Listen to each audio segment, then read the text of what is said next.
Buenas tardes, familia, shalom para todos. Por acá les enviamos un saludo a los pastores González Castellanos y el Shaliach Luis Boscán.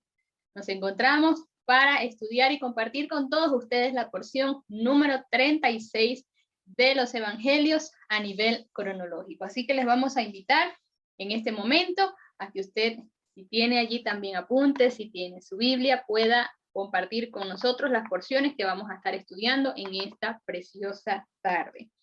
Y en esta porción 36 nos vamos a ubicar en el libro de Mateo, vamos a estar entre el capítulo 20 y el capítulo 21, en Marcos, entre el capítulo 10 y parte del capítulo 11, también en el libro de Lucas, capítulo 18, volvemos a Mateo al capítulo 26, del verso 6 al 13, continuamos con Marcos, capítulo 14, y Lucas, capítulo 19. Usted dirá, bueno, pero ¿cómo es esto que está salteado así? Ya lo vamos a ver al detalle entre los episodios que vamos a estar compartiendo con ustedes, ya que sí nos expresa la continuidad, aunque el capítulo parece estar salteado, sí nos expresa la continuidad del relato, así como de los acontecimientos en la medida en que Yeshua fue avanzando ya en esta oportunidad a Jerusalén. Bien, quiero recordar también que la semana anterior estudiamos cuando Yeshua le anuncia nuevamente a sus discípulos sobre su muerte.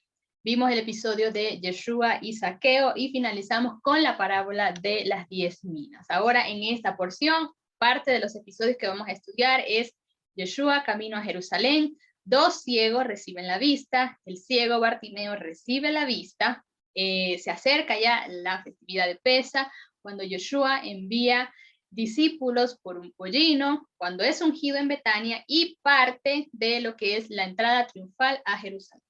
Así es, vamos a estar viendo estos episodios en concreto y lo vamos a estar mencionando para que quede de esa forma constancia. Además, la comparación entre los libros para la misma vez poder llegar hasta este punto donde nos ubicamos mucho más en el relato, nos ubicamos más en el acontecimiento y el anticipo de lo que ya nos habla la escritura de la festividad de Pesa, donde Yeshua aparece como ese Cordero del Eterno.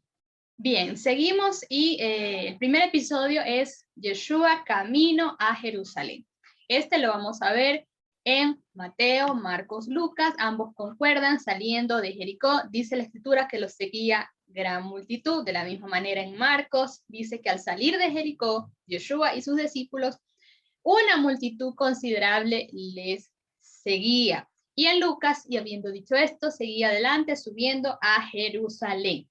Yeshua iba de camino a Jerusalén y en este primer episodio, pues, este estudio a nivel cronológico, ratificamos esto y mencionamos esto para continuar con el resto de acontecimientos que vamos a ir viendo. Vamos a pasar al siguiente episodio.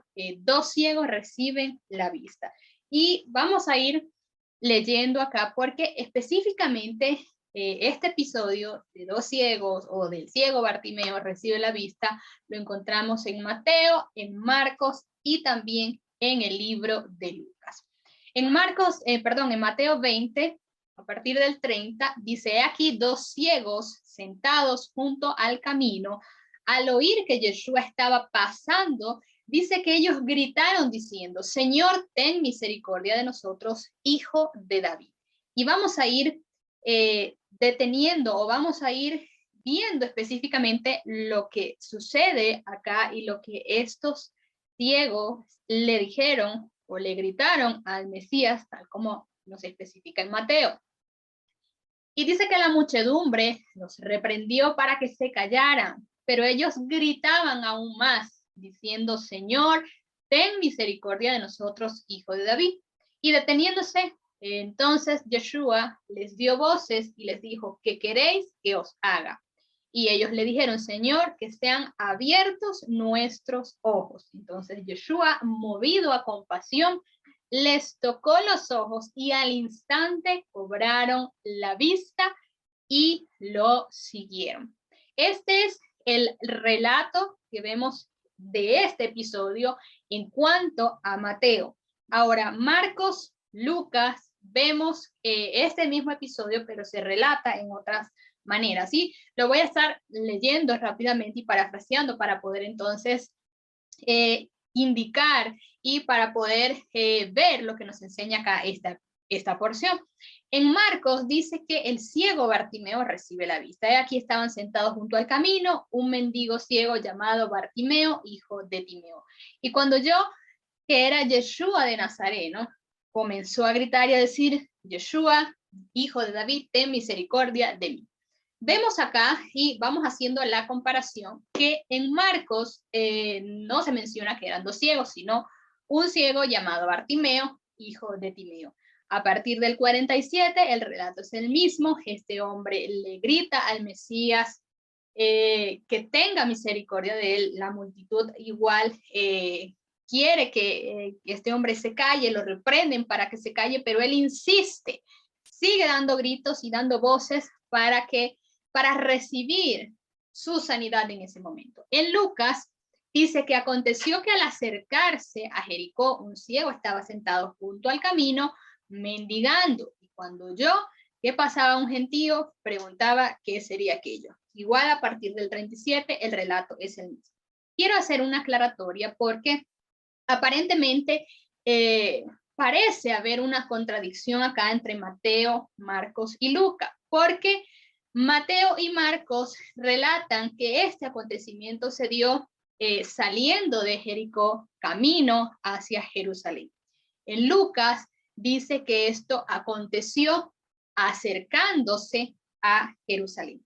Sin embargo, acá mencionamos que en cuanto al Evangelio de Lucas, hay, o en los manuscritos más antiguos, se reafirma que esto aconteció cuando Yeshua se estaba acercando a Jerusalén. Y lo vimos también en los primeros versículos, cuando este acontecimiento o la continuidad de esta porción 36 a nivel cronológica es que estos acontecimientos suceden cuando Yeshua parte de ese lugar camino hacia Jerusalén.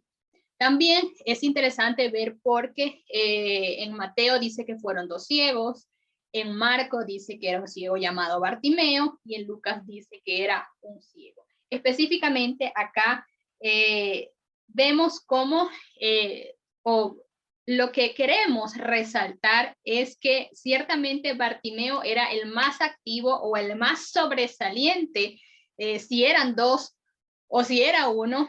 Este hombre no se quedó callado y gritó y dio voces al Mesías. Y también acá vemos cómo se menciona en Lucas que dice que cuando Yeshua le sana, él glorifica el nombre del Eterno y lo alaba. Al instante, dice específicamente el verso 43, recobró la vista. Dice que lo seguía glorificando al Eterno, a todo el pueblo al ver aquello, dio alabanzas al Eterno. Entonces, es importante ver este episodio y resaltar lo que aquel hombre, aquel ciego, aquellos ciegos, ¿no? Vamos a hacer ahorita énfasis en esto, sino Bartimeo. Vamos a ver Bartimeo, este hombre que gritó, que dio voces, escuchó que el Mesías estaba pasando por ese lugar y lo primero que vemos y muy interesante es que él reconoció la realeza del Mesías al decirle, Yeshua, hijo de David, ten misericordia de mí. Este hombre únicamente había escuchado hablar del Mesías. Evidentemente, desde Yeshua tenía una condición, era ciego, no había visto los milagros, los prodigios que el Mesías había hecho, sino que únicamente había escuchado hablar de él. Y al escuchar que el Mesías pasaba por ese lugar, él no dudó ni un segundo en decirle, Yeshua, hijo de David, ten misericordia de mí. Reconoció la realeza, reconoció la autoridad, reconoció lo que había en él, aunque físicamente sus ojos no pudieran ver. él creyó y tuvo convicción de quién era el Mesías y que el Mesías podía alinear o cambiar la situación y la circunstancia en la cual él estaba. Y es interesante también porque la multitud o la muchedumbre que estaba en ese lugar los reprendían. No sabemos específicamente cómo, pero dice la escritura que querían que este hombre se callara. Y él no hizo caso a lo que la multitud que estaba en ese lugar querían que él hiciera, sino que por el contrario, dice la escritura que este hombre gritó aún más, se esforzó aún más para que el Mesías lo escuchara y lo viera allí. Y por eso el Mesías se detuvo y le dijo, ¿qué quieres que haga? Obviamente también acá vemos y el Mesías sabía al ver al hombre la condición en la que él tenía, pero el Mesías le dice, ¿qué quieres que haga? Y él le dice que sean abiertos mis ojos. Y obviamente Yeshua no dudó un segundo. En Marcos dice que le dijo, tu fe te ha sanado, tu emuná te ha sanado. Y al instante recobró la vista y lo seguía en el camino. ¿Cuántos de nosotros muchas veces no andamos como el ciego Bartimeo? Hemos oído de Yeshua, hemos oído del Mesías, tal vez no hemos visto, nuestros ojos físicos no han visto algo, pero hemos oído. Y este hombre, aunque no vio, aunque no veía, él tuvo emuná, él caminó en emuná para creer que quien estaba pasando por ese lugar era la salvación, que quien estaba pasando por ese lugar era quien podía cambiar su circunstancia, quien podía cambiar su situación. Y por eso él le da voces, glorifica al Eterno, alaba por haber sido cambiada su circunstancia. Él no se limitó, él no se acobardó de lo que la multitud quería, que era callar su voz, sino que él dio voces, gritó aún más, rogó al eterno Dios para que le viera, a Yeshua para que le viera y para que pudiera cambiar esa circunstancia que ese hombre estaba pasando en ese momento. Y se necesita un nivel de emuná, de fe ciertamente grande para creer en Yeshua, para creer en el Mesías y para creer que él podía alinear, cambiar y traer salvación, traer esa sanidad que ese hombre necesitaba en ese momento. Así es. Es importante que mencionemos hoy, yo quiero compartir también este punto, cómo a veces nos encontramos como este hombre en medio de esa situación difícil para él, en el caso de su salud, en los ojos en este caso.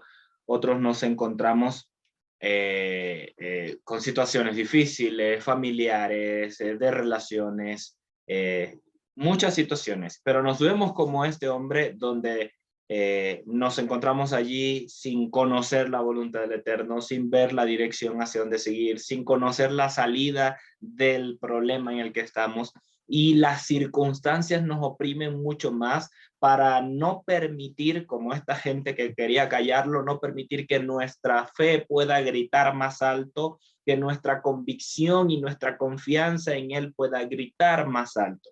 Pero encima de esa situación, allí es donde tenemos que alzar la voz, levantarnos en fe, aumentar en la promesa del Padre. Porque este hombre, ¿y a qué me refiero con ese aumento de fe? Porque este hombre se vio en ese punto, o lo podemos identificar en este punto, firme en su emuná, porque empezó a alzar su voz creyendo en el que estaba pasando, en Yeshua el Nazareno, pero él creyó en que era el ungido del Eterno Dios, el que tenía la sanidad, el que lo podía salvar, el que tenía la autoridad para reprender la ceguera que había, cualquier cosa. Él creyó en esa promesa y nosotros tenemos esa promesa del Padre Eterno.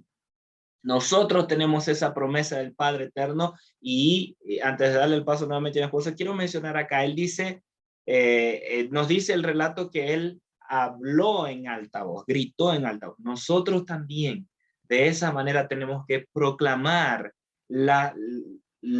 quién es el Eterno en nuestra vida, en medio de las circunstancias, porque si a veces nos vemos así, y este hombre no lo tenía en su corazón, él aún no era templo y morada del Espíritu, ¿cuánto más nosotros debemos tener esa seguridad, esa convicción para alzar nuestra voz en la promesa del Padre, siendo el lugar de habitación de su Espíritu, para de esa manera caminar nosotros alineados a Él, sabiendo de que todo bien viene de Él, y que en medio de la situación difícil la salida siempre se nos va a mostrar. Preguntémosle a Pedro en el libro de los Hechos, preguntémosle a Pablo en muchas de sus situaciones difíciles, él no pereció hasta que el Señor así lo determinó, que habiendo acabado su propósito. Entonces pongamos nuestra vista en las cosas de arriba y creamos en aquel a quien le servimos. Y recordemos que él le pidió algo. Vamos a ver acerca de eso. Así es. Estos tres evangelios,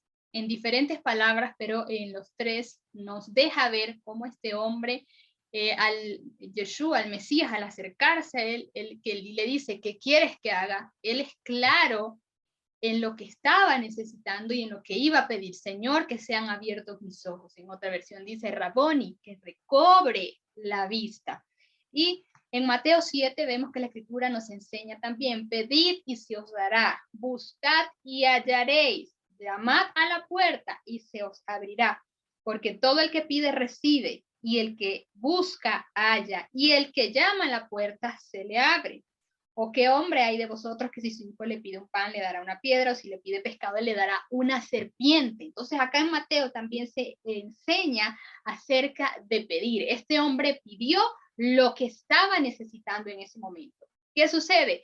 A veces nuestras oraciones o nuestras proclamas están dirigidas y específicamente, Señor, bendícenos, Señor, bendícenos, pero ¿con qué queremos que el Señor nos bendiga? ¿Cuál es la necesidad por la que estamos pasando en un momento específico?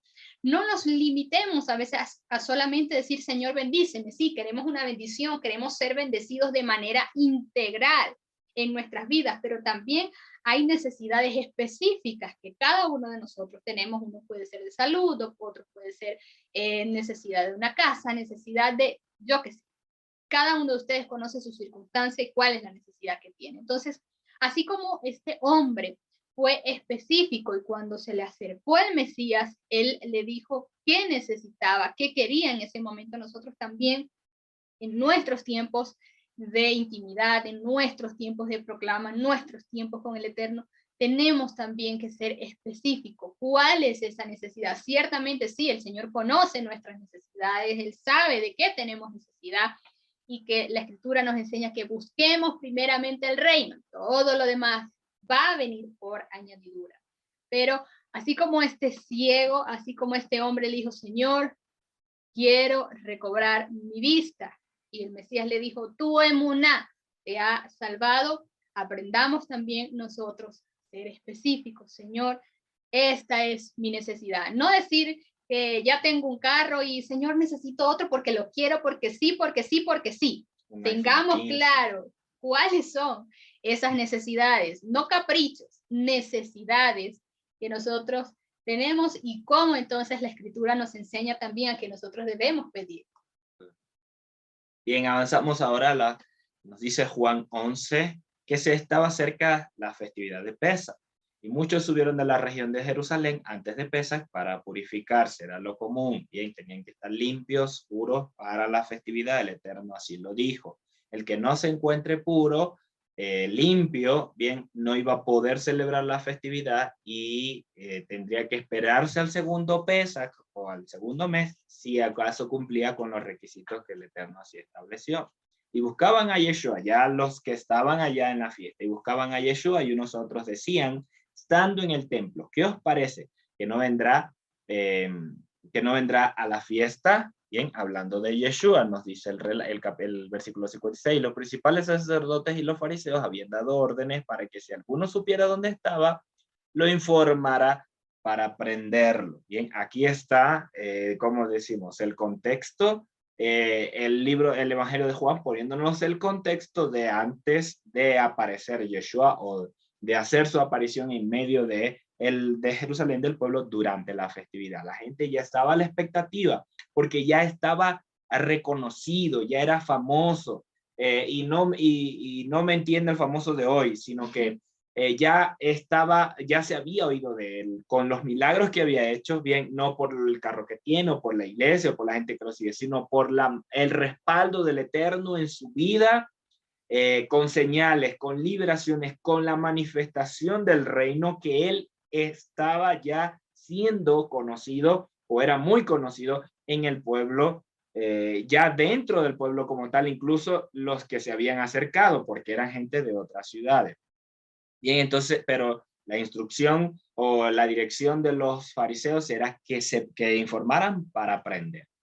No se iba a dar hasta que el Señor así lo decidiera, y ya lo vamos a estar estudiando. Juan 12:1 nos dice entonces que 6 días antes de Pesach, Yeshua fue a Betania, donde estaba Lázaro, a quien Yeshua había resucitado de los muertos, lo estudiamos unas porciones atrás.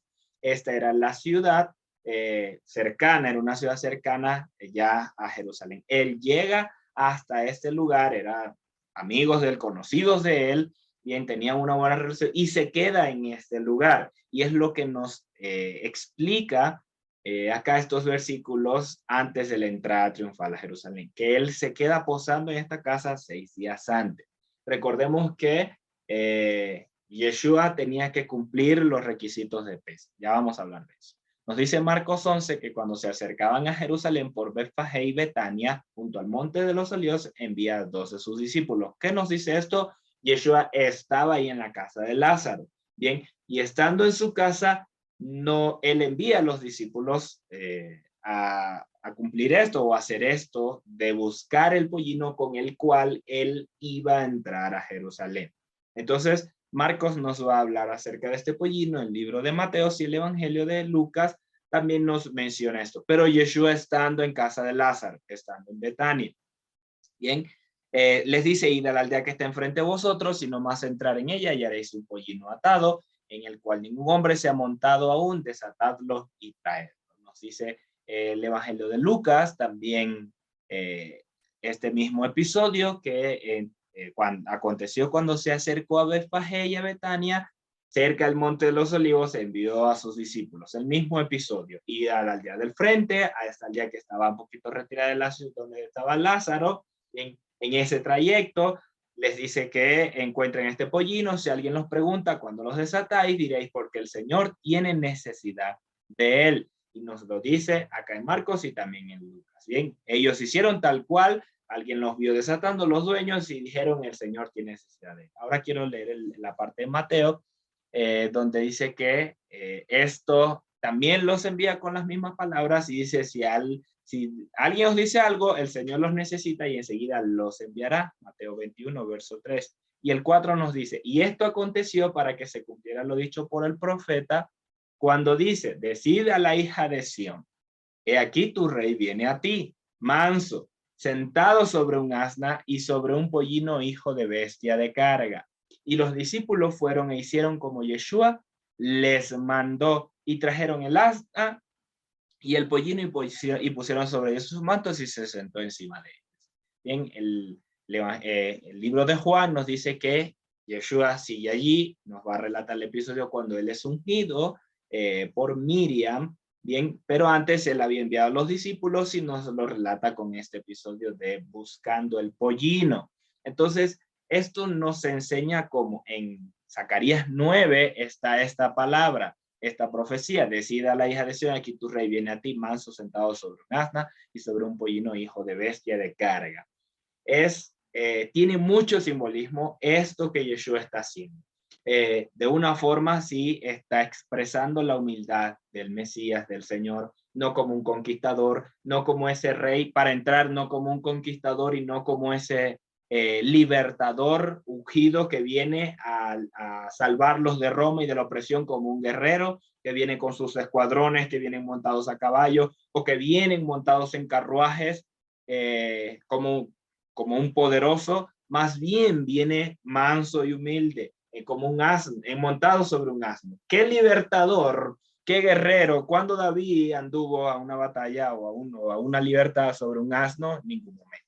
Bien, Por lo tanto, eso ya nos está hablando cuál era la proyección con la cual el Mesías había venido en ese momento, y no era para libertarlos, bien, no era para libertarlos políticamente o de gobierno de Roma como tal, sino para cumplir el propósito como el Cordero y como aquel que venía a abrir las puertas para que se diese la restauración de esas 10 tribus esparcidas sobre la tierra. Entonces, eso también nos habla de Yeshua escogiendo ese asno, ese pollino, dentro de ese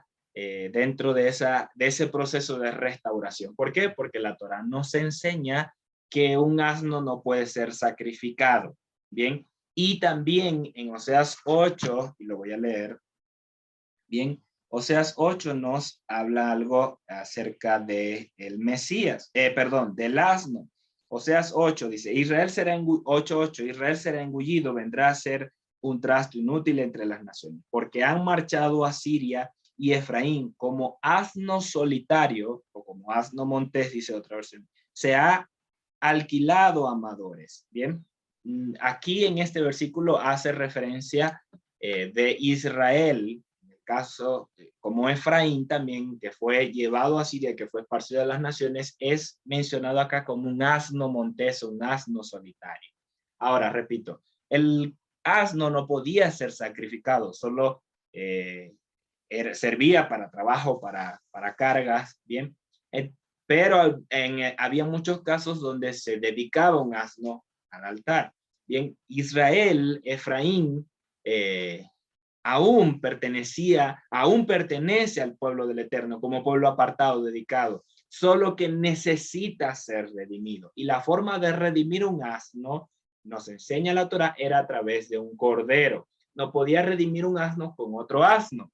Automático quedaban consagrados, pero igual no se podían ofrecer como olor grato al Eterno. La única forma de redimirlo era a través de un cordero. Y este asno iba a ser montado por un cordero, Yeshua, el cordero de Dios, el cordero de Elohim. Entonces, el Mesías, llamando a este pollino, que lo vamos a ver entrar, y también con el Shalía Luis ya mismo, vamos a ver cómo él entra sobre él, y lo vemos así, de una forma de proclama de que él como el cordero estaba redimiendo a Efraín, ese asno en el que él venía, y que abrió las puertas para su restauración. Bien, los discípulos fueron e hicieron como Yeshua les mandó y trajeron así el asno. Entonces, en ese camino, en ese volver de los discípulos, dice que le hicieron allí una cena. ¿Dónde? En Betania, en la casa de Lázaro. Bien, 6 días antes de Pesaj. Una cena. Marta servía y Lázaro era uno de los que estaban reclinados conmigo. Y Miriam, tomando una libra de perfume nardo puro, mucho valor, ungió los pies de Yeshua y los enjugó con sus cabellos, y la casa se llenó de la fragancia del perfume. Qué hermoso ver la actitud de Miriam en este punto, como utilizando este perfume como libación en reconocimiento de quién era Yeshua, porque valía plata, sí, hubiese sacado mucho dinero, por supuesto, pero esa fue la ofrenda, y lo identificamos de esta manera, porque nuestro pueblo en las consagraciones al Eterno, o como ofrendas o dedicaciones a Él, se libaba vino, se libaba aceite, y también en este caso ella libó perfume. El libar, el derramar, significaba que nadie más lo iba a utilizar, no iba a tener ningún otro provecho, y por lo tanto era para el eterno Dios, era en ofrenda a Él. Ella lo hizo sobre el Mesías, reconociendo quién era, hermoso para nosotros, y también fue como anticipo a esa preparación, a ese ungüento para que lo que iba a padecer. Bien, vamos a continuar en este punto también con el Shaliach Luis, Yeshua estando en la casa de Lázaro. Así es. Bueno, continuamos en el contexto de lo que viene hablando el pastor Gabriel González. Dice que, como decía él, Miriam, tomando la libra de perfume de nardo puro, ungió los pies de Yeshua y ungió su cabello, y la casa se llenó de la fragancia del perfume. Pero Judas Iscariote, uno de los 12, el que lo iba a entregar, dice, ¿por qué no fue vendido este perfume por 300 denarios y dado a los pobres? Qué generoso, ¿verdad? Qué generoso era ese Judas, pero decía esto no porque se preocupara o se cuidara, dice otra versión, de los pobres, sino porque era ladrón y teniendo la bolsa hurtaba de lo que se echaba en ella. Era un pillo. Era un, como decimos aquí en Venezuela, un malandro. Entonces Yeshua dijo, déjala. Para el día de mi sepultura ha guardado esto, porque a los pobres siempre los tenéis con vosotros, pero a mí no siempre me tendréis. Ahora bien, si Yeshua sabía que era ladrón, ¿por qué le dejaba la responsabilidad o la administración de la bolsa? Es una buena pregunta. El tema es que el Padre siempre nos da la oportunidad de escoger. Más allá del potencial que muchas veces tenemos para hacer lo malo, porque Él sabe quiénes tienen el potencial para entregarlo, Él sabe quiénes tienen el potencial para hacer todas las cosas que más adelante el ser humano va a hacer. Pero la razón por la cual Él le permitió a Él estar ahí es porque el Padre Eterno es misericordioso. Yeshua era misericordioso, o es misericordioso. O sea, de que lo sabía, lo sabía. Sabía que lo iba a entregar, sabía que lo iba a traicionar, sabía que era un ladrón que robaba de la bolsa, pero también sabía su final. También sabía cómo iba a terminar Judas Iscariote. Entonces, la razón por la cual él permitió eso simplemente es por misericordia. Eso nos demuestra que Dios es compasivo y nos da un tiempo, un lapso para nosotros arrepentirnos si estamos haciendo algo como eso. Estamos robando. El tema es que de repente si yo te hiciera la pregunta a ti, ¿qué harías tú si supieras que alguien está haciendo una cosa como esa? ¿Cómo tú reaccionarías? Es una pregunta difícil. Pero esto solamente lo pudo manifestar el Padre Eterno. Un nivel de misericordia como ese es saber que alguien es ladrón y está administrando el tesoro de las ofrendas y él permitir que continúe allí haciendo eso. ¿Y por qué te lo digo? Porque cuando están celebrando la festividad de Pesach y él le dice, lo que vas a hacer, hazlo más pronto. Recuerde que los discípulos, los talmidí, comenzaron a conferenciar entre sí y a decir, dirá esto porque le mandó a comprar algo, porque sabían que Judas tenía la bolsa. Quiere decir que después de esto, o sea, Yeshua sabía que él estaba encargado de la bolsa y después de esto, que pensaba sustraer de lo que representaba ese nardo, perfume de nardo puro, después de eso siguió ahí, en el puesto. Ahora, la pregunta que yo hago es la siguiente. ¿A cuántos de nosotros nos han dejado para administrar algo como mayordomos? Y en este momento estamos siendo malos mayordomos. ¿A cuántos de nosotros el Padre Eterno nos ha confiado una gran responsabilidad? Pregunto, ¿a cuántos de nosotros el Padre Eterno nos ha dejado y nos ha confiado una gran responsabilidad y en este momento estamos actuando como, tal vez como Judas? Yo pregunto, ¿te va a enviar un rayo el Señor? ¿O me va a enviar un rayo a mí el Señor por en algún momento ser malos mayordomos o malos administradores? El Señor a muchos que en este momento son malos administradores o despilfarradores y llevan una pésima administración de su vida, el Señor los tiene ahí cerquita de él, con misericordia. O sea, a pesar de que tú o yo hemos sido malos administradores, Él te tiene cerquita y a mí también.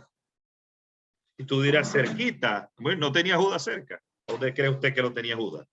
¿Acaso usted cree que en esos momentos, si Judas quería comer al lado de Yeshua, el Señor lo iba a apartar a un lado? No, tú me vas a traicionar. Para allá, te me vas para allá. Tú me vas a traicionar. Te me vas. Eso pasó. En el momento de celebrarse Pesach, profundamente conmovido en su espíritu, Yeshua dice, de cierto les digo que uno de ustedes me va a entregar. Y se miraban ellos unos con otros. ¿Seré yo? ¿Seré yo? ¿Seré yo? El único que no dijo seré yo fue Juan, el que se sentaba, se recostaba en su pecho. Entonces la pregunta es, si somos malos administradores hoy en día, incluso si estamos al nivel de Judas, robando de la bolsa, y el Señor lo sabe, aún el Padre Eterno nos está mirando con ojos de misericordia. Aún desea comer con nosotros. Aún Él está cerca. Porque Dios no es un hombre, ni es hijo de hombre tampoco. Solamente Yeshua podía hacer algo así, de tener un ladrón ahí y seguirle confiando la administración. Solamente Yeshua pudo hacer eso. Yo me pregunto algo y con esto finalizo esta reflexión para pasar a lo otro. ¿A cuántos ladrones tendrá Yeshua confiándole la bolsa? ¿A cuántos ladrones tendrá Yeshua ahí comiendo con ellos? Le voy a decir algo. Usted y yo podremos llamarnos apóstol, profeta, pastor. Judas era apóstol. Echaba fuera demonios. Sanaba enfermos y era un ladrón. Y al final, usted sabe cómo terminó Judas. Entonces, la reflexión que yo hago es la siguiente. No importa el título. No importa lo que diga la gente. La gente sabía que Judas echaba fuera demonios y sanaba enfermos a través del favor que Yeshua puso en ellos en ese momento. Puso un favor especial para que oraran y echaran fuera. Ese no es el tema. La pregunta es, ¿qué sabe Yeshua que somos tú y yo? A mí no me importa qué sabe la gente o qué opina la gente de mí. Hay gente que se me acerca y me escribe y me dice, a mí me parece que usted es esto, y yo, ok, está bien. Pero yo tengo ahí a Yeshua y él me está confiando a mí la bolsa también. En un sentido, ¿qué sabe él de mí y qué sabe él de ti? ¿Está consciente él de nuestra vida? Claro. Pero la pregunta es, ¿qué sabe él de nosotros? ¿Sabe que somos ladrones? ¿Sabe que robamos de la bolsa? ¿Qué sabe Yeshua de nosotros? Lo dejo con esa reflexión. Dice el 9, y una gran multitud de judíos supo que estaba allí, y fueron no solo por causa de Yeshua, sino también para ver a Lázaro, quien había resucitado de entre los muertos. Por ello los principales sacerdotes resolvieron matar también a Lázaro, porque por causa de él muchos de los judíos iban y creían en Yeshua. O sea, el poder sobrenatural de la resurrección encerraba y confrontaba al Sanedrín con algo que en ese momento para ellos se les escapaba de las manos. Por eso por eso ellos tuvieron que decir, mirad, no hacéis nada, el mundo se va tras él. ¿Por qué el mundo se iba tras él? ¿Por qué los judíos se volvían para creer en Yeshua? ¿Y por qué cuando él hace su entrada triunfal en Jerusalén, ellos dicen, Barú Abba Beshe Adonai? Bendito es el que viene en el nombre de Adonai. ¿Por qué el mundo, me refiero a los judíos en ese momento, se volvían a creer en Yeshua? Porque solamente Dios puede dar vida a los muertos. Solamente Dios puede dar vida a los muertos. Entonces el Sanedrín estaba confrontado con esta realidad, con la realidad de que solamente la resurrección es producto de una obra de Dios. ¿Por qué? Porque los magos del faraón, cuando él volvió piojos el polvo, ellos dijeron, dedo de Dios, dedo de Elohim es este, o dedo de Dios es este. Porque sabían que Hasatán solamente podía reproducir la sangre, los sapos o las ranas. Y las moscas, porque es el príncipe de las moscas, el Cebú o Baal Cebú, el dios de Cron. Pero los piojos, el polvo en piojos, ellos sabían, seguramente habían tratado de hacer esos conjuros anteriormente. Habían tratado de hacer sortilegio, porque los magos del faraón eran unos brujos de alto rango. No eran ningunos brujitos hoy de la nueva era. Tenían un pacto con las tinieblas y hacían sacrificios humanos, sacrificios de sangre. Ellos sabían verdaderamente conectarse con el inframundo, con el mundo de las tinieblas. Y ellos dijeron, dedo de Dios es este, porque reconocieron que Hasatán no podía producir eso. Ellos sabían con quién tenían relación. Si ellos dicen dedo de Dios este, es porque sabían con quién tenían relación. Ellos sabían que detrás de los dioses esos falsos, como Isis, como cada uno de los que como Ra, en fin, ellos sabían que estaba Hasatán. Ellos sabían, ellos conocían a Hasatán, los brujos de Egipto, porque decían dedo de Dios es este. Si conocían que el poder de Dios existía, también tenían que saber que había un Hasatán, poder de las tinieblas. Y con él es como los brujos de hoy, como los satanistas de hoy. Entonces, la pregunta es, el Sanedrín tenía para escoger. Ellos decían, por Belcebú, príncipe de los demonios, echa fuera a los demonios. Cuando lo veían echar fuera demonios en Cafarnaúm, cuando lo veían sanar a los ciegos en Jericó, en las ciudades marítimas, en Gadara. Entonces, cuando lo veían a él echar fuera a los demonios en Bexaida y en esas ciudades marítimas, ellos decían, por Belcebú, príncipe de los demonios, echa fuera a los demonios. Pero resulta y acontece que aquí no es echar fuera un demonio. Aquí no es sanar un ciego. Aunque ellos ya en algún momento, cuando lo estaban cuestionando y estaban preguntándose, cuando sanó un sordomudo, algunos decían, dice la escritura, que algunos decían, bien lo ha hecho, bien todo. A los sordos hace hablar, a los ciegos hace ver. Y algunos de ellos decían que era por Belcebú. Y otros decían, ¿acaso Belcebú puede devolver la vista a los ciegos? Pero ya esto es de marca mayor. La resurrección es una obra de Dios. Solamente Dios puede dar vida a una persona que ha fallecido. Ellos lo saben. El Sanedrín lo sabe. Porque en las historias bíblicas no hay absolutamente una sola ocasión. Por ejemplo, cuando Elías resucitó, al hijo de la viuda de Sarepta de Sidón. Eso está escrito allí.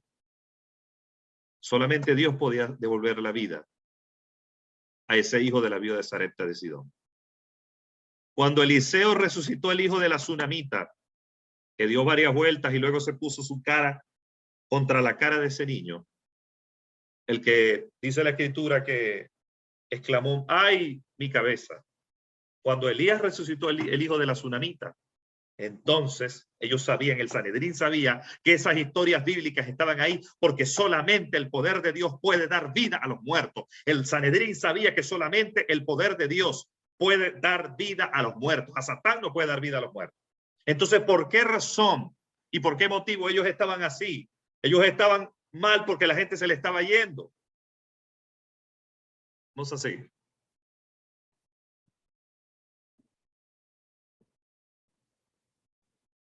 Dice, y hallándose Yeshua en Betania, en casa de Simón el leproso, se le acercó una mujer que tenía un frasco de alabastro. Esto es el mismo, ¿verdad? El mismo pasaje. Lleno de ungüento muy costoso, y estando reclinado a la mesa, lo derramó sobre su cabeza. Y al ver esto, los discípulos se indignaron diciendo, ¿para qué este derroche? Entonces aquí dice que no solamente Judas, tal vez Judas fue el precursor, pero otros se alinearon con él. Pues esto podía haberse vendido por mucho y dado a los pobres. Pero Yeshua le dijo, ¿por qué molestáis a la mujer? Buena obra ha hecho conmigo. Porque a los pobres siempre los tenéis con vosotros, pero a mí no siempre me tendréis. Porque derramando este ungüento sobre mi cuerpo, lo ha hecho a fin de prepararme para la sepultura, como era costumbre entre los judíos, la sepultura, ¿verdad? Ellos echaban especias aromáticas en el cuerpo. Después de que lo envolvían en un lienzo, como Yeshua, que era un lienzo de 2 partes, encima de eso colocaban especias aromáticas. En verdad os digo que donde quiera que se proclame este evangelio en todo el mundo, se dirá también lo que esta hizo para memoria de ella. Aquí se está cumpliendo la profecía, hablando yo de eso, ¿no? Donde se proclame este mensaje, ahí se va a decir ella, el Señor decía la verdad. Porque dice, en todo el mundo. En ese momento estaban en el ombligo de la tierra, que es Israel. Y hoy en día yo estoy hablando de eso desde Venezuela. Entonces, Yeshua era verdadero, era el Mesías. Entonces, aquí es el mismo pasaje. Aquí está hablando de el ungüento de perfume de nardo puro que esa mujer derramó. Rompió un frasco de perfume de nardo puro que dice la escritura que era de gran valor. Entonces, el Marcos 14, del 3 al 9, también dice lo mismo, estando en Betania. Betania era una ciudad muy cercana a Jerusalén. En casa de Simón el leproso estaba reclinado a la mesa y vino una mujer portando un frasco de alabastro con perfume de nardo puro muy costoso, y quebrando el frasco de alabastro lo derramó sobre su cabeza. Y algunos bramaron entre sí, bramaron, ¿por qué se ha hecho este desperdicio de perfume? Porque este perfume podía ser vendido por más de 300 denarios y dado a los pobres. Imagínate, 300 denarios. Usted no sabe el valor de ese perfume que esa mujer rompió ahí. 300 denarios. Ahí en Apocalipsis, el caballo negro dice, en uno de los 4 jinetes del Apocalipsis, dice, 2 libras de trigo por 1 denario, pero no dañes el aceite ni el vino. O sea, 1 denario es como 10 salarios mínimos. Imagínense 10 salarios mínimos, júntelo. Eso es 1 denario. ¿Cómo será 300 denarios? Es bastante dinero. Entonces, saque una regla de 3. Si 1 denario son 10 salarios mínimos, 300 denarios, ¿cuánto será? Porque ahí dice en Apocalipsis, 2 libras de trigo por 1 denario, pero no dañes el aceite ni el vino. 2 libras de trigo por 1 denario es una inflación terrible que vendrá sobre la tierra.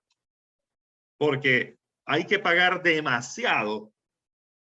Hay que pagar demasiado, que son 2 libras de trigo, son muy poco, y hay que pagar mucho. Quiere decir que el hambre y la inflación vienen sobre la tierra. Pero esta mujer rompió un perfume de más de 300 denarios. Un platero. Y la criticaban duramente, pero Yeshua dijo, déjala, ¿por qué le causáis aflicción? Buena obra ha hecho conmigo. Porque a los pobres siempre los tendréis con vosotros, y cuando queréis le podéis hacer el bien. Pero a mí no siempre me tenéis. Ha hecho lo que tenía a mano, se anticipó a ungir mi cuerpo para la sepultura. De cierto digo que donde quiera que sea predicado el evangelio de todo el mundo, también se hablará de lo que ésta hizo para memoria de ella. Entonces, se anticipó a ungir mi cuerpo para la sepultura, porque a los pobres siempre tendréis con vosotros, pero a mí no siempre me tendréis. O sea, al Señor es el que en ese momento había que honrar. Eso es una representación de la adoración nuestra, nuestro corazón. O sea, en ese momento, el derramar el perfume representó lo que estaba en su corazón.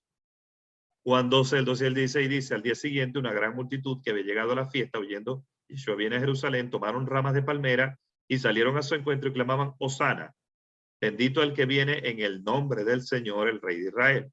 Yeshua halló un anillo y montó en él, como está escrito, no temas, hija de Sión, y aquí viene tu rey montado en un pollino de asno. Al principio sus discípulos no entendieron esto, pero cuando Yeshua fue glorificado, entonces recordaron que estas cosas estaban escritas acerca de él y que se las hicieron. Entonces, después más adelante va a decir que la razón por la cual la gente hizo esto era también por la resurrección de Lázaro, porque fue un milagro que tuvo gran difusión en Jerusalén. Entonces, concluyo esta enseñanza con lo siguiente, con la reflexión del principio. El Señor nos ha dado a confiar una administración como mayordomos, pero Él está, o sea, más allá de la administración que Él nos ha dado, Él quiere tener una relación íntima con nosotros, con sus hijos. ¿verdad? No solamente nos confía, sino que también desea intimar con nosotros. Y de repente usted dirá, bueno, yo siento que yo no he llevado una buena administración, siento que no estoy bien, que no estoy caminando correctamente delante de su presencia.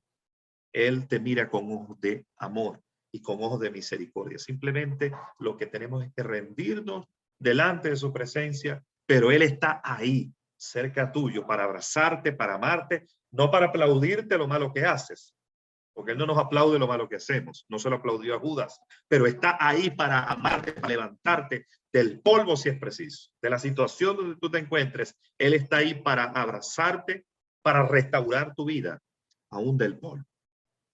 Esa es la reflexión que quería traer. Bueno, ahora en este momento vamos a, junto con los pastores González, a realizar el cierre del Shabbat. Así que vamos a disponernos, si usted tiene los elementos, el pan, el vino, las especies aromáticas, tome el vino donde está. Señor, te damos gracias. Te damos gracias por la sangre que derramaste en el madero.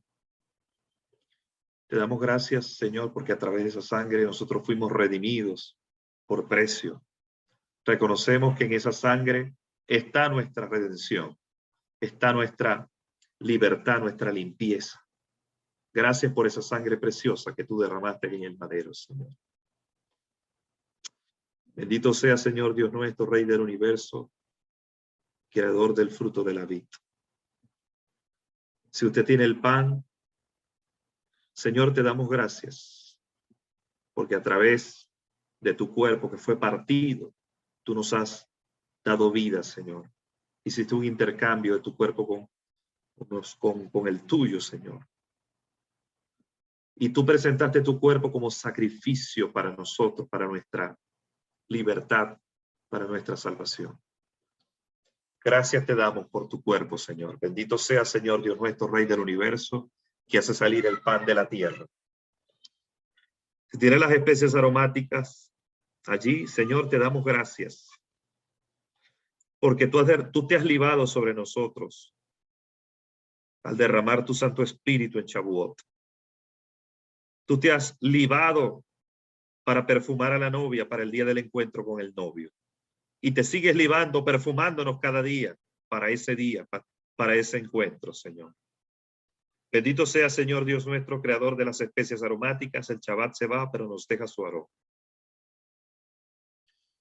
Shema Israel, Adonai Eloheinu, Adonai Echad, Baruch Enkebo, Malchuto, Leolam Bae. Escucha, oh Israel, el Señor nuestro Dios, el Señor uno es, y amarás al Señor tu Dios con todo tu corazón, con toda tu alma, con toda tu mente y con todas tus fuerzas. Y Yeshua añadió, y a tu prójimo como a ti mismo. Yo proclamo ahora mismo sobre cada vida que me está escuchando que en este tiempo de reorganización y de reordenar nuestros pasos, una revelación fresca del Espíritu nos orientará, nos guiará por el camino correcto. Yo proclamo en el nombre de Yeshua que este es un tiempo de renovación, es un tiempo de cambio, es un tiempo de salir del hoyo de la pasividad. Yo proclamo cielos abiertos sobre cada vida. Yo proclamo en el nombre de Yeshua que la revelación nos ubica en los tiempos del Padre, nos ubica en su presencia, nos ubica en su propósito, en su voluntad en este tiempo, en el nombre de Yeshua, y se quebranta todo obstáculo y es echado fuera todo aquello que viene para sacarnos del propósito y del diseño profético de Adonai.